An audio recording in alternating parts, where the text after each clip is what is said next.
In part one, we stopped where we find out that these natives of Thessaly sail across the Aegean Sea from European Thessaly to the Asiatic space that is the plain of the Scamander River, the region of Troy, and that in this space they then sacrifice to Achilles as not only a cult hero, but their native son called Hero.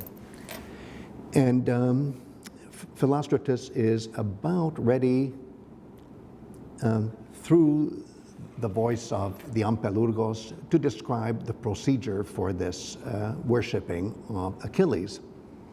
So a ship sails from Thessaly, and you notice it sails with black sails, and doesn't that remind you of another trip, this one taken by Theseus, from Crete to Delos to Athens, involving black sails?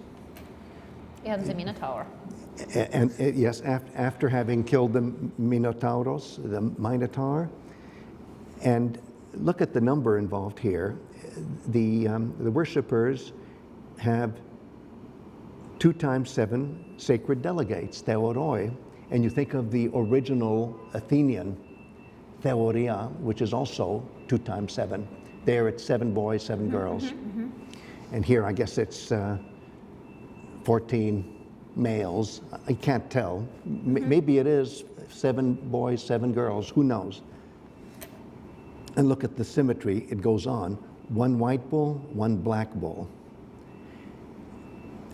And then the wood that they have to use for the fires of sacrifice has to come from Mount Pelion, which is in Thessaly.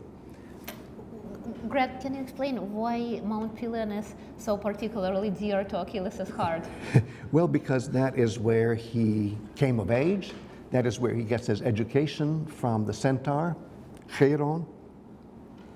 It's where he gets his formation. And I won't just say education, his formation in the sense of formation, or as the French say it, or Bildung as the Germans say it. It's what shapes his identity. Basically, these sacrificers want to need nothing from the city of New Ilion, which is a rival community. They're Aeolic, just like the Thessalians, but there's a tension here, and it's almost as if they're the enemy, these Asiatic Aeolians, whereas the Thessalians are the real people of Achilles, and they are the European Aeolians. And it maps so nicely on the old war, so somehow... Yes. Oh, it all fits. And this also shows you that the world that is being represented here isn't really the early 3rd century CE.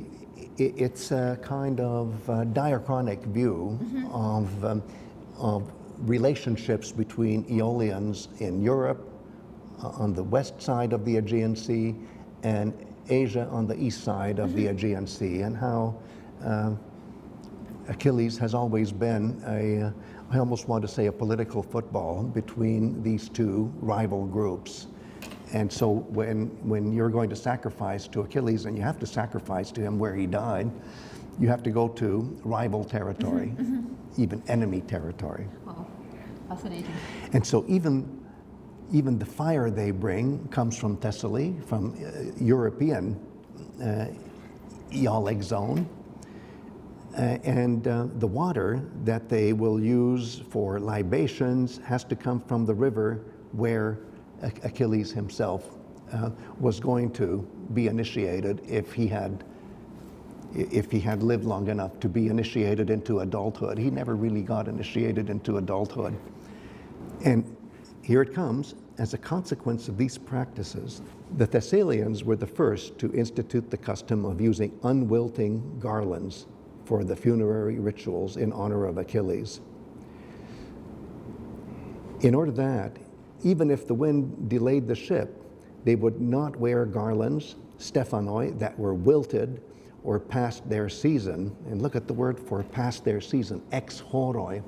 So what we now see is that when Achilles is speaking of his impending death and how he's going to choose that and get as a compensation a kleos, that is aphthiton, that is unwilting. We now see that that very physical sense of the word aphthiton as unwilting, not just imperishable, but unwilting, actually brings to mind this beautiful metaphor, which is also a ritual reality of using a flower that is notionally not wilting. And the thing is about the flower amaranth, because there is a special species of flower that is used here, but what it really means is unwilting. So we shouldn't get stuck on the actual name for the species of the flower as a species of flower, but what the use of that kind of flower is all about, which is that in the world of ritual, when you honor Achilles, it's an honor that is unwilting, like an unwilting flower. Wow, so beautiful. So we have exact parallel between the world of epic and the world of ritual here. Yes, it couldn't be more perfect, and that's why for me the evidence of ritual as brought together so beautifully by Philostratus, who was very careful in reporting ritual realities, is so all important for us too in understanding what the complete concept of the hero is. That you can't just look at the hero as a literary creation, as we would say, or let's put it in a more intelligent way, as the product of a song culture. That product of a song culture also involves myths and rituals together, and that means we have to understand the rituals just as much as we understand the myths.